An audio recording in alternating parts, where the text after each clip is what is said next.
یہ ہے جلال آباد، جو افغانستان کا ایک انتہائی خوبصورت اور قدیم شہر ہے۔ یہ شہر سب سے زیادہ اپنی زراعت کی وجہ سے مشہور ہے اور یہاں کی خوبصورت لڑکیاں توبہ۔ دوستو، آج ہم اس شہر کے بارے میں اور دلچسپ حقائق جانیں گے۔ یہاں کے لوگوں کی زندگی کیسی ہے، یہاں پر ہونے والی خوبصورت شادیاں، اس شہر میں موجود ایک مشہور ولی کا مزار، افغان قوم کی سب سے خاص اور حیران کن بات، اور یہاں پر موجود ہندوؤں کا مقدس مندر کون سا ہے۔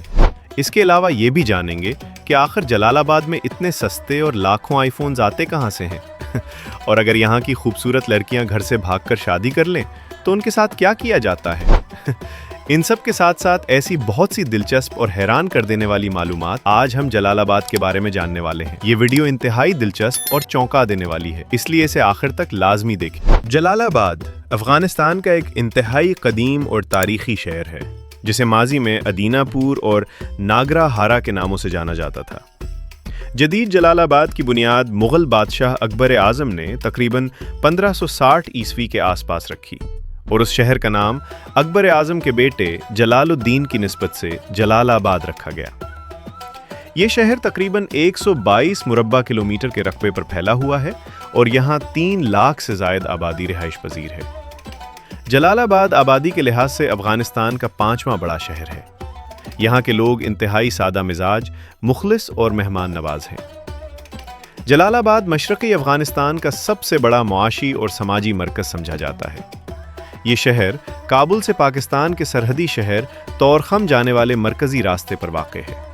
اسی وجہ سے تجارتی اعتبار سے یہ افغانستان کا تیسرا اہم ترین شہر مانا جاتا ہے۔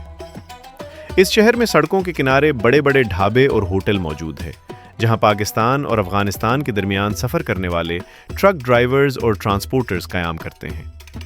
ان ہوٹلوں میں عموماً نمکین، روش، دمبے اور بکرے کے گوشت کے پکوان ہی دستیاب ہوتے ہیں، جو یہاں کی روزمرہ زندگی کا اہم حصہ ہیں۔ جلال آباد کے ساتھ افغانستان کے 2 مشہور دریائے کابل اور دریائے کنڑ بہتے ہیں۔ خوشگوار موسم اور سرسبز باغات کی وجہ سے افغان بادشاہوں کو یہ شہر بے حد پسند تھا، یہاں تک کہ تیمور شاہ درانی بھی اپنے دور حکومت میں سردیوں کا خوبصورت وقت جلال آباد میں گزارتا رہا۔ شہر کے وسط سے ایک بڑا اور مرکزی روڈ گزرتا ہے، جس کے دونوں اطراف لمبے اور کشادہ بازار قائم ہیں۔ ان بازاروں میں زیادہ تر مصالحہ جات، خشک میوہ جات اور روزمرہ اشیاء کی دکانیں نظر آتی ہیں، جبکہ شہر سے باہر کے علاقوں میں جلال آباد کے مشہور باغات پائے جاتے ہیں، جہاں سے کھجور، مالٹا، سیب اور آڑو جیسا تازہ اور سستا پھل ملتا ہے۔ یہاں لوگ بے جھجک اپنی مرضی کا شاپر اٹھاتے ہیں اور جہاں سے دل چاہے تازہ پھل خرید لیتے ہیں۔ افغانستان کی دوسری سب سے بڑی یونیورسٹی، جسے ننگرہار یونیورسٹی کہا جاتا ہے، بھی اسی شہر میں واقع ہے۔ اس یونیورسٹی کی بنیاد 1963 عیسوی میں رکھی گئی۔ اس وقت ملک میں ظاہر شاہ کا دور حکومت تھا۔